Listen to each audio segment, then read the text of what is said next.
رسولہ الکریم۔ علماء نے قرآن و حدیث کی روشنی میں لکھا ہے کہ گناہوں کی طرف لے جانے والے اسباب میں سب سے بڑے اسباب صرف اور صرف دو ہیں، ایک غصہ اور دوسرا نفسانی خواہشات کی جال میں پھنس جانا۔ تو پہلا سبب جو کہ غصہ ہے، یہ ایک وہ گناہ کا سبب ہے اور گناہوں کی طرف لے جانے والا ذریعہ ہے جو انسان سے بہت کم وقت میں ایسے کاموں کی طرف، ایسے گناہوں کی طرف اور ایسے نہ کرنے والے کاموں کی طرف لے جاتا ہے کہ جس کی تلافی پھر انسان اپنی زندگی میں کر ہی نہیں سکتا۔ عموماً دیکھنے میں آتا ہے کہ ایک شخص نے کبھی دماغ میں بھی یہ بات نہیں لائی ہوتی کہ میں طلاق دے دوں گا۔ عموماً دیکھنے میں آتا ہے کہ ایک شخص اتنا شریف ہوتا ہے اور اس کی زندگی ایسے اچھے اعمال سے جڑی ہوئی ہوتی ہے، لیکن کبھی تھوڑے سے غصے کی وجہ سے وہ کبھی ایسے گناہوں کی طرف چلا جاتا ہے کہ انسان سوچ نہیں سکتا کہ یہ اس نے گناہ کر کیسے لیا، جیسے قتل کر دینا، کسی کو کوئی زخمی کر دینا، یا کوئی ایسا کام کر لینا، کوئی ایسی قسم اٹھا لینا کہ جس کے پھر انسان تلافی کرتے ہوئے بھی خود گھبراتا ہے۔ یہی تو وجہ ہوتی ہے کہ اس غصے کی وجہ سے ایک لمحہ کی خطا ہوتی ہے، پھر پوری زندگی اس کی سزا میں گزر جاتی ہے۔ جامع رسول کے اندر حضرت ابو ہریرہ رضی اللہ تعالی عنہ سے ایک روایت منقول ہے، فرماتے ہیں کہ ایک شخص سرور دو عالم صلی اللہ علیہ وسلم کے پاس آیا اور کہا اوصینی ولم تقصر علیہ، اے اللہ کے رسول مجھے وصیت بھی کیجئے، ولم تقصر علیہ، زیادہ بھی نہ ہو۔ تو سرور دو عالم صلی اللہ علیہ وسلم نے جو وصیت اور نصیحت کی وہ صرف اور صرف ایک جملہ سرور دو عالم صلی اللہ علیہ وسلم نے بتایا، فرمایا قال لا تغضب، فرمایا غصہ مت کیجئے۔ تو غصہ ایک وہ عمل ہے کہ جو انسان کو ایسے بڑے گناہوں کی طرف لے جاتا ہے جس کا انسان نے کبھی خود بھی نہیں سوچا ہوتا۔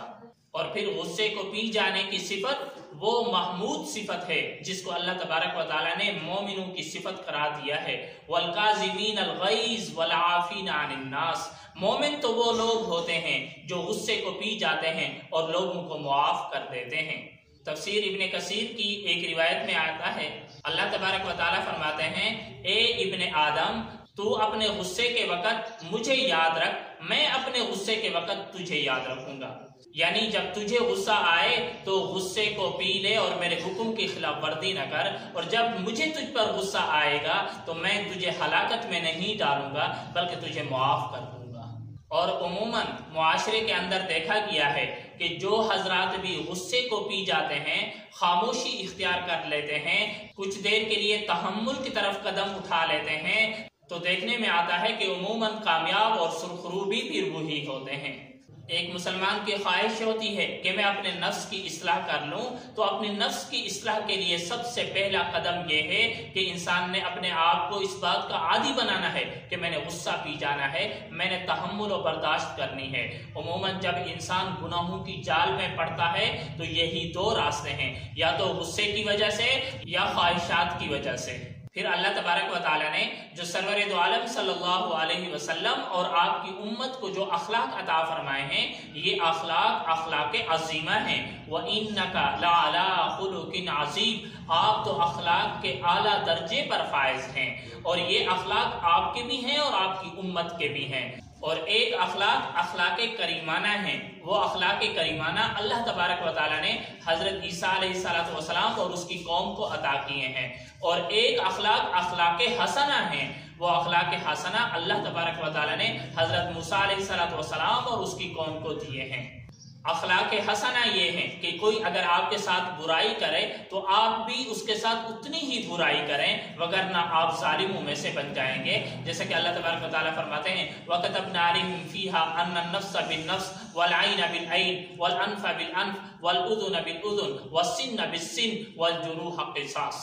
اور اخلاق کریمانہ یہ ہیں کہ کوئی اگر آپ کے ساتھ برائی کرے تو آپ ان کے ساتھ برائی نہ کریں بلکہ معاف فرما دیں۔ اس وجہ سے مذہب عیسائیت کی کتابوں کے اندر یہی آتا ہے کہ اگر کوئی آپ کو تھپڑ مارتا ہے تو آپ اس کی جانب دوسری رخسار کو پیش کر دیں، آپ اس کو معاف کریں، اس سے بدلہ مت لیں۔ اور اللہ تبارک و تعالیٰ نے سرور دو عالم صلی اللہ علیہ وسلم کو اور آپ کی امت کو جو اخلاق عطا فرمائے ہیں وہ